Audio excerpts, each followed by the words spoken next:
এই যে নির্বাচনে দাঁড়ানোর জন্য কি তাহলে আমাদের ব্যবহার করলো, আমাদেরকে যে আন্দোলন করালো, কেন করালো?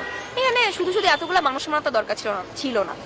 এই যে রাস্তায় এতগুলা মানে লাশ পড়লো, শুধু শুধু হুদাই পড়লো, তো আপনারা নির্বাচন করবেন, আপনারা স্টুডেন্ট, আপনাদের এখনো নির্বাচন দেখলাম যে অমুক সংসদ অমুক আসন থেকে দাঁড়াচ্ছে, ওইটা অমুকজন অমুক আসন থেকে দাঁড়াচ্ছে, এটা কেন?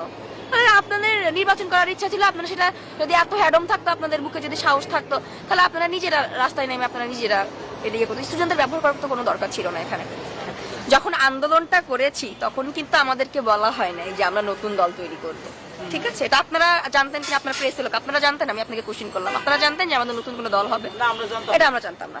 যখন আমরা আন্দোলন করেছি তখন আমার মনে হয়েছে যে আমরা যে আন্দোলনটা করছি এটা হচ্ছে আমাদের মানে আমাদের কিছু কিছু দাবি আছে যেটা আমাদের পূরণ করতে হবে, এই জন্য আমরা আন্দোলন করছি। এই জন্য অধিকাংশ কেউই জানতো না। আমার ছোট 4 বছরের ভাই বোনেরা আন্দোলনে গেছে, ছোট পিচ্চি বাবা মারা গেছে, ঠিক আছে? এরা কি জানতো যে আমাদের নতুন দল হবে? আমরা তো জানতাম না যে আমাদের নতুন দল হবে। এটা যদি তারা আমাদেরকে আগে বলতো যে আমরা আন্দোলনটাকে রাজনৈতিক পর্যায়ে দেখছি, আমরা কখনোই আন্দোলনে যেতাম না। অ্যাটলিস্ট কে যেত কি না যেত, আমি অ্যাটলিস্ট যাইতাম না, ঠিক আছে? যে আমি তো এখানে নিজের ক্ষমতা বাস্তবায়ন করার জন্য আন্দোলনে যাচ্ছি না। আমার দেশের জনগণের মানুষের লাশ পড়ছে, রক্ত ঝরছে, এই জন্য আমি আন্দোলনে গেছি, যেখানে আমার মনে হয়েছে যে দেশের মানুষের পাশে আমার দাঁড়ানোটা উচিত। তো এইখানে যে এই টোটাল বিষয়টাকে যে আমরা টোটাল একদম 360 ডিগ্রি অ্যাঙ্গেলে ঘুরিয়ে দিয়ে রাজনৈতিক পর্যায়ে নিয়ে যাব, এটা তো আমরা কেউ কখনো চিন্তাও করিনি।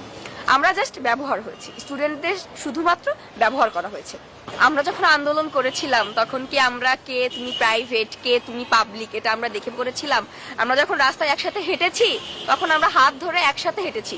কে কোন ভার্সিটি এটা কিন্তু আমরা বিচার করে তার সাথে রাস্তায় হাঁটিনি। হ্যাঁ, তোমরা মানে আমরা সংঘবদ্ধভাবে থেকে আমরা আন্দোলনটা বাস্তবায়ন করেছি।